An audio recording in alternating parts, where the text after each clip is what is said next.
Hey y'all, they got the never before seen photos and video release of Tupac murder case. This is the real car right here where the shots was fired.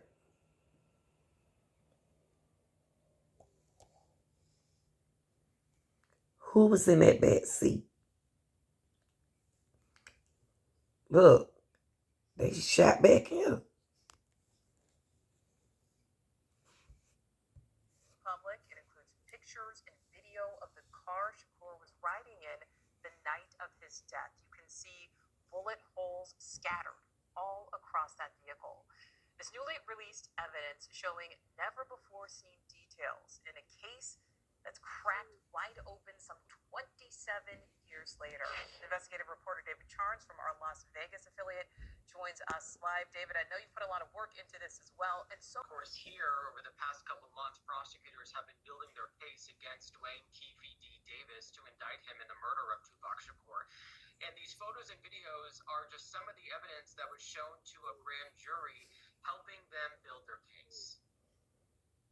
New video shows Tupac Shakur and Marion Suge Knight leaving the MGM Grand after a fight involving a rival gang. The video, part of evidence shown to a Las Vegas grand jury, leading the panel to indict Duane Keefe D. Davis in Shakur's murder. The grainy video from a surveillance camera showing Shakur and Knight in the front of the entourage from Death Row Records just before. The two groups fought here by a bank of elevators. The fight over a chain like this, a necklace Knight gave members of his group for Christmas. Death Row Records spelled out in jewels. Ultimately, our persistence in this investigation has paid off. It's an investigation Metro Police worked on for 27 years. Prosecutors say some photos were on Polaroid, others on film. Photos like these of the BMW Tupac was riding in with Knight. Images shown to a grand jury include the car riddled with bullet holes. Prosecutors also showing where Shakur was sitting in the passenger seat in a photo of a car door with a hole through it. Other photos include the shooting scene at Flamingo and Koval, with cones representing where responding officers found shell casings. Prosecutors also showed the grand jury videos of Davis talking about the shooting, as well as several graphic photos from Shakur's autopsy. I'm David Charnes, 8 News. And Nicole, that black and white video that you saw there inside the MGM Grand has never been made public. It showed Tupac there with Suge Knight leaving the MGM. We had seen that other surveillance video that is in color there, but a lot of these photos, we've seen obviously where this shooting happened, but these are the photos and evidence that police have been sitting on now for 27 years. Yeah, 27 years, David. What does all of this mean really overall, and then more specifically for Duane Davis? Well, of course, you and I both know at this point that Duane Davis has said publicly that he was in the car that drove up next to Tupac's for this shooting. He has said publicly that he handed the shooter in the back seat the gun to shoot Tupac. Those are his own statements. What prosecutors are using with this evidence is basically to show that he was there, to show the grand jury this is what it looked like. This is why his statements corroborate. You know, if you're looking at that photo there, it's on the right side of the car. So they can say, well, Keefe D said he pulled up on the right side on Flamingo and Koval. So all of these statements sort of come together, obviously leading this panel to lead to an indictment. Of course, a majority has to vote to do that. And some of these images, you know, while they're quite basic crime scene photos, they do help piece together some of this puzzle. Yeah, some of this puzzle, nearly 30 years in the making. You're all right. David Charnes live for us there in Las Vegas. Thank you.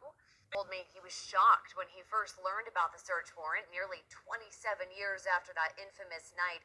But he's happy it's happening, and he says he hopes it'll bring some more closure to the case.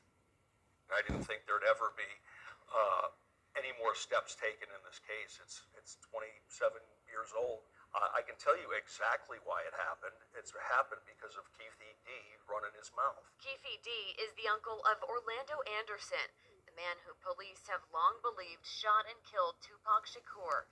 Anderson died shortly after Tupac in an unrelated shooting in LA. The search warrant was executed at Keefe D's home in Henderson Monday night. According to former LAPD detective Greg Kading, Keefe D told police that his nephew killed Tupac. They never charged Keefe D because he was helping with the investigation. But recently, Keefe D has written a book and made TV appearances detailing his involvement in Tupac's death. Bragging that he's the one who handed Orlando Anderson a gun, and subsequently that gun is used to shoot Tupac. So he's openly saying that he's, a significant part of this whole murder.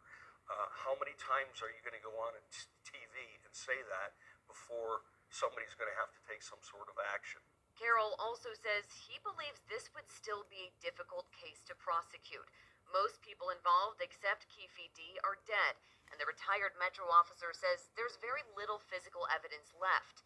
The search warrant states police recovered laptops, computers, photographs, and documentary items from Keefe D's home. They also recovered .40 caliber cartridges, or bullets. If they can match them up and say, wow, these are the same type of rounds that are in Tupac, obviously that kicks things up considerably.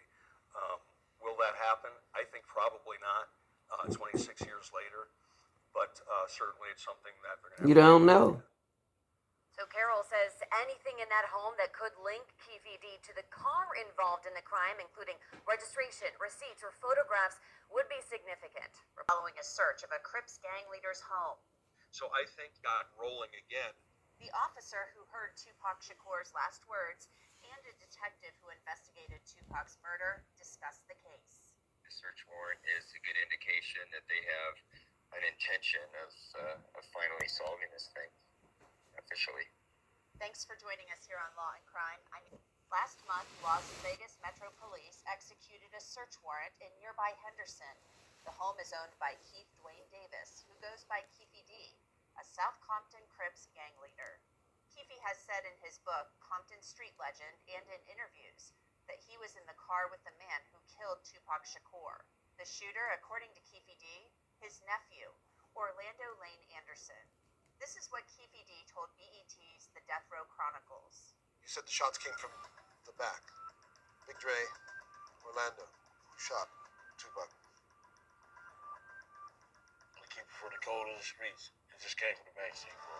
The shots that killed Tupac Shakur were fired on the Las Vegas Strip on September 7th, 1996. Earlier that night, Tupac, Death Row Records CEO Suge Knight, and their entourage went to the Mike Tyson fight at the MGM Grand. Keefe D and his nephew, Orlando Lane Anderson, and two of their friends were also there.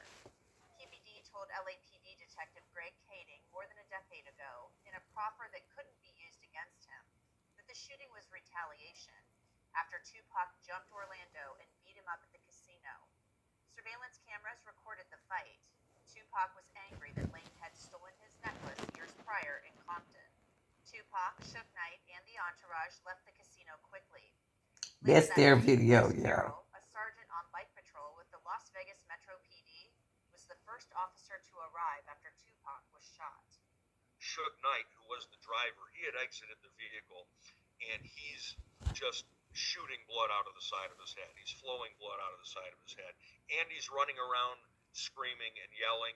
So what had happened, as it turns out, is he'd been shot in the head, and the bullet penetrated his scalp, but not his skull.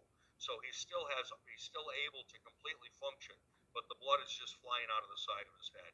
So he's yelling at me, and I'm trying to get the door open. So when I did finally pull the door open, it opened up. Tupac, which I didn't know it was Tupac yet. Tupac was leaning against the side of the door. So when I opened the door, he kind of fell out, slumped out with the door as it opened. So I grabbed him with my left hand, and I still have my gun in my right. And Suge Knight is yelling at Tupac. I was asking him, what happened? Who shot you? Who did this? And for the first time, he's kind of acknowledging presence, and he's looking in my eyes, and I'm looking at his, and I can tell he's trying to get a breath together because he's having a very hard time breathing. And he looks at me, and he opened his mouth, and he said, "F you." And after he said it, he kind of coughed, his eyes rolled back, he lost consciousness. So that would be the last thing that he ever said in his life. Carroll said Tupac held to the no snitching street code until the very end. You know what, y'all? He could have thought the police set him up. The reason why he said F you, He probably thought the police set him up. That's why he said that. Any cop, he would have said that to. Allegedly. Members of his entourage did the same. Nobody saw anything. They've got nothing to add. We have no idea. We don't know what happened. Nobody saw anything. A couple of them even said, "We take care of this stuff ourselves." And you know, I can even I certainly don't agree with it, but you know, the code, especially then, was you don't talk to the police. Period. You know, under any circumstances. And I think the code was stronger then than it is now. It was. 9 days later, after his mom took him off life support. Despite the lack of cooperation from witnesses, Carroll said it became clear who the shooter was. Well, Orlando Anderson was just a hardcore criminal guy. I mean, everybody knew he was a shooter. He'd done it, you know, God knows how many times. He lived the life of a criminal. He was a drug dealer.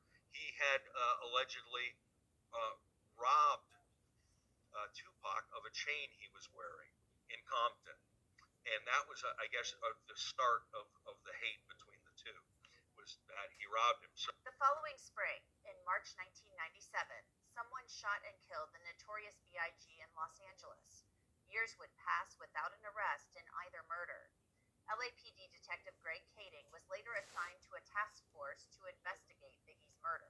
We were looking at the cold case reinvestigation of Christopher Wallace, Biggie Smalls, but there had always been speculation that Tupac and Biggie's murders were somehow connected, and so one easily kind of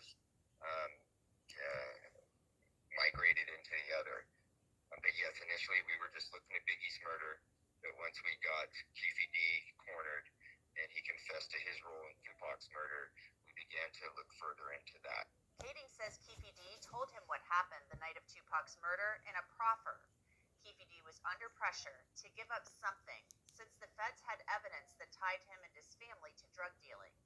Orlando Anderson couldn't be prosecuted because he was murdered a year after killing Tupac Shakur. When Keefe confessed, he implicated the other co-conspirators, and although his nephew, the shooter, Orlando Anderson, was dead, and DeAndre Smith, the other individual in the backseat of the Cadillac, which was the assailant vehicle, he was dead. But the driver, Terrence Brown, was still alive, as was a guy named Eric Martin. They call him Zip. He was a New York drug kingpin. And he was still alive, and he had provided the gun to Keefe D to use that night. He was still alive. So what our strategy was is to get Keefe D signed up as a informant, and then use him to try to make headway into those other individuals. So that was our strategy, was to use Keefe D as a law enforcement tool, essentially, in order to try to get the other people to make incriminating statements. Kading said the co-conspirators